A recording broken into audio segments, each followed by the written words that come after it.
मैं राम बंधु तिवारी और आप देख रहे हैं मेरे रोजाना का कार्यक्रम खबरों का कतरा, जहां हर खबर से निकलती है कहानी और हर कहानी में छिपा है राजनीति का सच। बिहार विधानसभा चुनाव का रंग अब गाढ़ा हो चुका है। पोस्टर से लेकर सोशल मीडिया तक और चौपाल से लेकर रैली तक हर तरफ एक ही सवाल, कौन बनेगा बिहार का मालिक। तो आइए रुक करते हैं आज की 10 सबसे गर्म खबरों पर, जहां नारे हैं, नाटक है और कुछ नई चालें।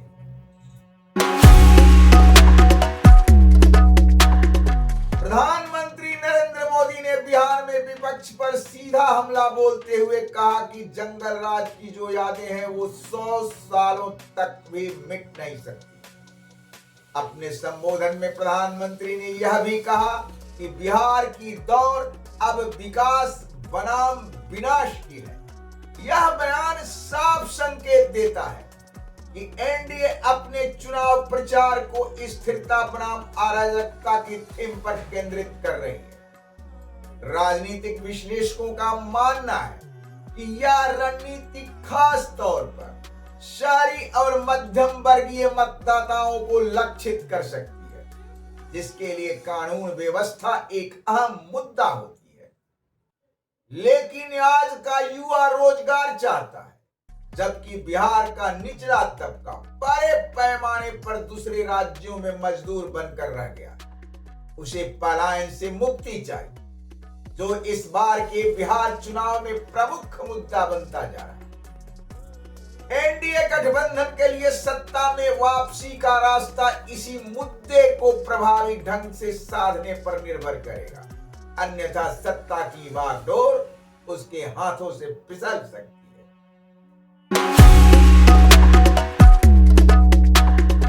महागठबंधन ने औपचारिक रूप से तेजस्वी यादव को मुख्यमंत्री पद का चेहरा घोषित कर दिया है। यह फैसला विपक्ष की एकजुटता का संकेत तो देता है, लेकिन सीट बंटवारे को लेकर अभी भी स्पष्टता नहीं है। तेजस्वी यादव का युवा चेहरा और बेरोजगारी पर उनका आक्रामक फोकस इस चुनाव को पीढ़ीगत संघर्ष यानी पुरानी राजनीति बनाम नई उम्मीद का रूप देता दिखाई दे रहा है।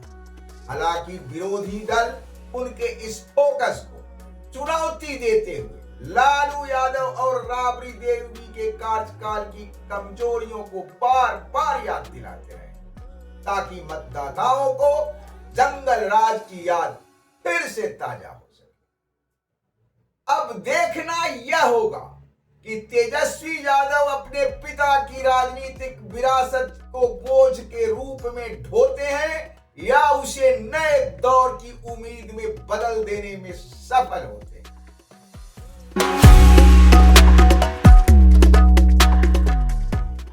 राजनीतिक रैलियों के बीच दो मुद्दे लगातार चर्चा में बने हुए हैं: बेरोजगारी, पलायन और मतदाता सूची पर भरोसे की कमी।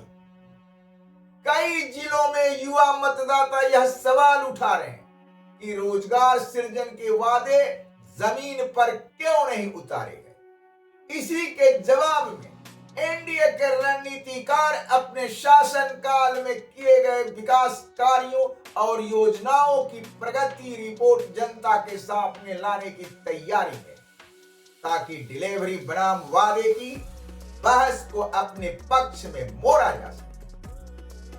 अब सवाल यह है कि क्या इन रिपोर्टों और विकास के दावों से मतदाता का भरोसा दोबारा हासिल किया जा सकेगा, या बेरोजगारी और पलायन जैसे जमीनी मुद्दे सत्ता विरोधी लहर को और मजबूती देंगे।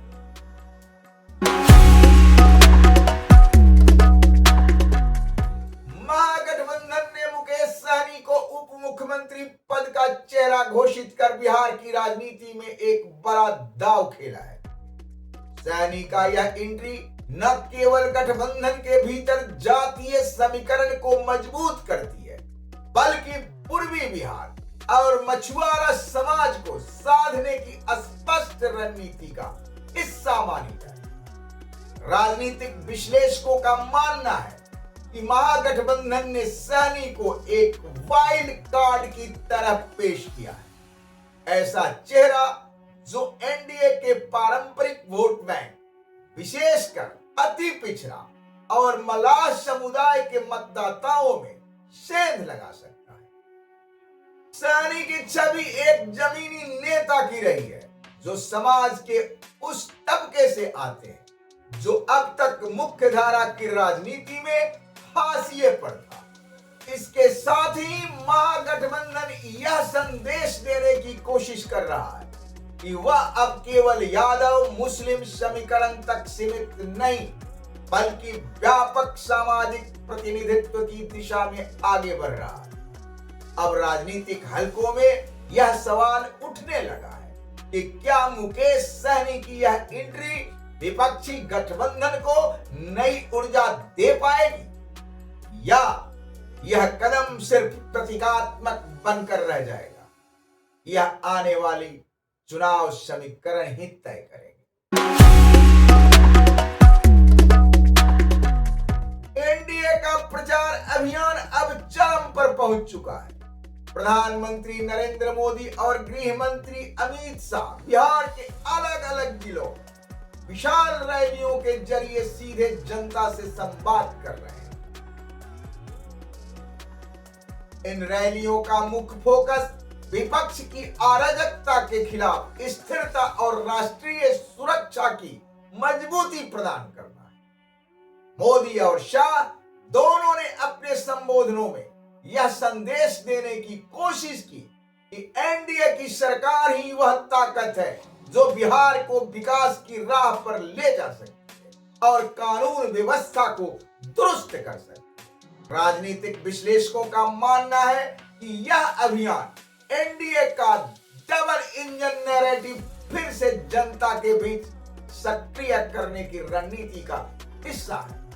विशेष रूप से शहरी और मध्यम वर्गीय मतदाता इस रणनीति से प्रभावित होने की उम्मीद है क्योंकि उनके लिए स्थिरता, सुरक्षा और विकास सबसे बड़े मुद्दे माने गए। इसके साथ ही एनडीए यह भी संकेत देना चाहता है कि उनका शासन केवल विकास योजनाओं तक सीमित नहीं बल्कि बिहार के हर वर्ग के हितों और रोजगार सृजन पर भी केंद्रित है। इस व्यापक प्रचार अभियान के जरिए पार्टी यह कोशिश कर रही है कि मतदाता के मन में भरोसा और विजन की छवि मजबूत बने ताकि आगामी चुनाव में उन्हें निर्णायक बढ़त मिल सके।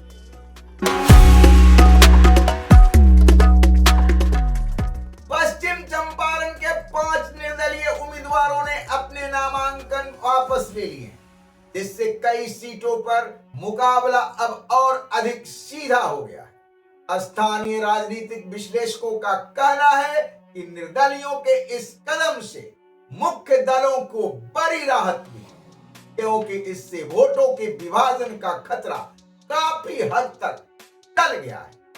विशेषकर इस जिले में जहां चुनाव हमेशा कड़ा और बहुपक्षीय रहा है वहां निर्दलियों की वापसी से मुख्य उम्मीदवारों के लिए रणनीति बनाना आसान हो गया। विशेषज्ञों का मानना है कि अब उम्मीदवारों और दलों के बीच सीधा टकराव अधिक स्पष्ट होगा और मतदाता निर्णय लेने में आसानी महसूस करेंगे। इसके साथ ही यह कदम यह भी संकेत देता है कि चुनावी माहौल अधिक संगठित और रणनीतिक होता जा रहा है। कांग्रेस के वरिष्ठ नेता अशोक गहलोत ने स्पष्ट किया है कि महागठबंधन में किसी तरह का असहयोग नहीं है बल्कि केवल फ्रेंडली कंटेस्ट है। उनका यह बयान गठबंधन की आंतरिक तानातनी को रोकने और एकजुटता की संदेश देने की कोशिश के रूप में देखा जा रहा है, खासकर तब जब सीट बंटवारे पर कई समितियां अभी भी सक्रिय हैं। गहलोत ने यह भी दोहराया कि महागठबंधन की रणनीति क्षेत्रीय दलों के सम्मान और संतुलन पर आधारित है और सभी पार्टियां साझा विजन के साथ मिलकर चुनावी तैयारी कर रही है। विश्लेषकों का मानना है कि यह बयान मतदाताओं और गठबंधन के अंदर दोनों पक्षों का यह भरोसा दिलाने का प्रयास है कि सहयोग और सामंजस्य बनाए रखना अभी भी हमारी प्राथमिकता है।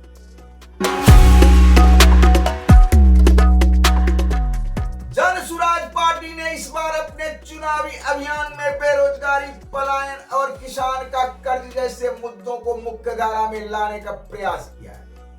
पारंपरिक दलों के बीच उपेक्षित महसूस करने वाले वर्गों के लिए यह पहल विशेष रूप से आकर्षक साबित हो रही है।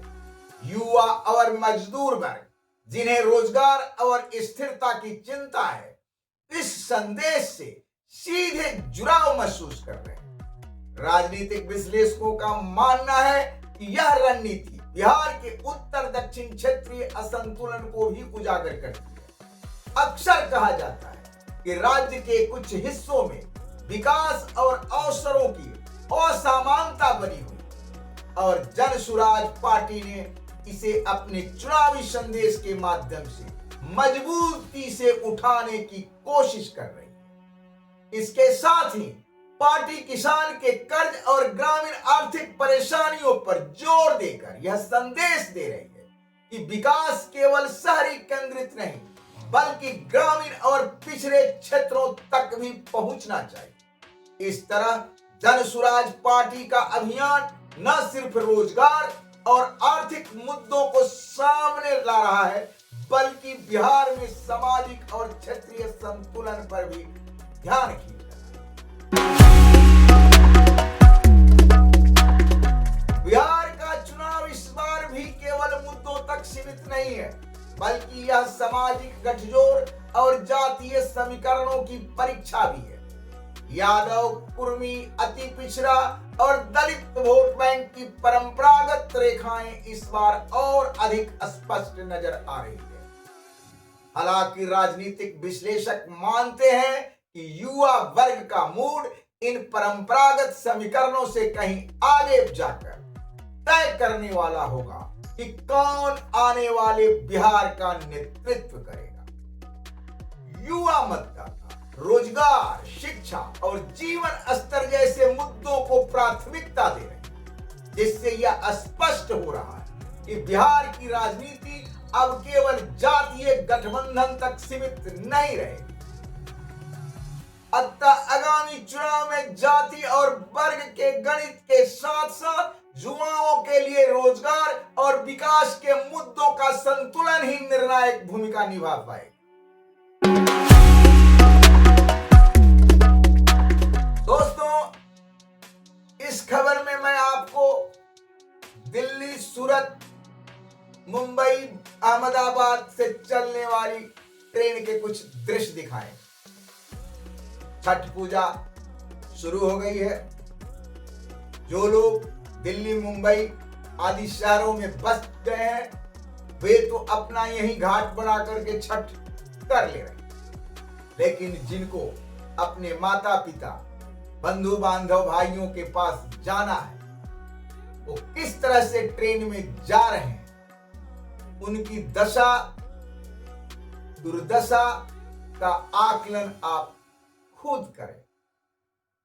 चुनाव है, आप इस चुनाव में सोच सकते हैं, समझ सकते हैं कि आपको क्या करना चाहिए। चलिए वो दृश्य देखते हैं।